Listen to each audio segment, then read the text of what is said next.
I've just arrived at Canterbury's new Dover Road Park and Ride site. This is a great place to stop over if you're getting the Channel Tunnel or the ferry, or in fact are on your way back. I'll shortly be catching up with someone who can tell me all about it. We met Colin Perris of Canterbury City Council at the new Dover Road Park and Ride site. Welcome to Canterbury City Council's Park and Ride at Dover Road. Built in about 2000, we have 30 spaces for motorhomes in the area with extra wide bays, large turning circles. We also have a grey and black toilet drop and freshwater facilities. This is all included for £3 for the park and ride fee, and of course includes transport on our park and ride fleet, which leaves from the terminal building here at the park and ride site every 8 minutes at peak times. The site is open from 5:30 in the morning. You come through a set of entry barriers, but you turn into the motorhome area before the height barriers to the car park, so there's no height restrictions to this area. Once parked, you can stay for up to 24 hours for your £3. If you need to stay over, you can extend that to another 24 hours. And we've got fantastic links here to Dover for the cross-channel ferries and to Folkestone for the trains. It's a quiet site, so if you do need to get your head down for a few hours and have a sleep, we do ask that you don't run your engines while you're here. The buses, as I say, run every 8 minutes. There's a fleet of 3 buses per site. This is one of 3 sites that we have as for Park and Ride, and they take you right into the centre of the city. The buses have Wi-Fi on them, and if you need any help to getting around the city, then please ask the bus drivers. Of course, Canterbury has the cathedral as well as very many more historical features, a great high street, and it's a great place to come shopping. I also managed to have a quick chat with one man who likened the park and ride to a French air, and he's definitely got a point.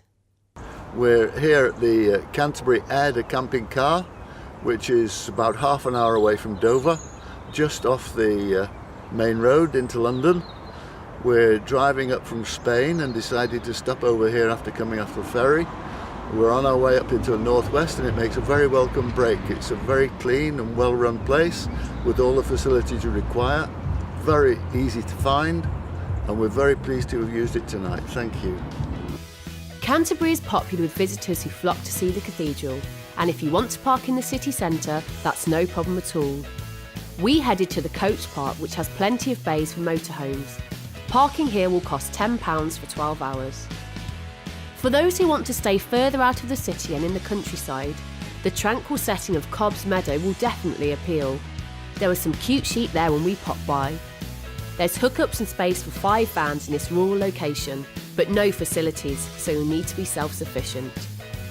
Getting a good night's sleep is a great plan before you travel, but there's other things to consider too. If you're thinking about travelling abroad, there's quite a few things you need to consider. Firstly, be sure that you have all the paperwork with you relating to your motorhome. You then need to be sure that you've got a European health insurance card for every member of your family. Then, of course, if you're driving outside of the EU, you need to make sure that you've got an international driver's permit, and be sure to check your insurance covers the country you're travelling to.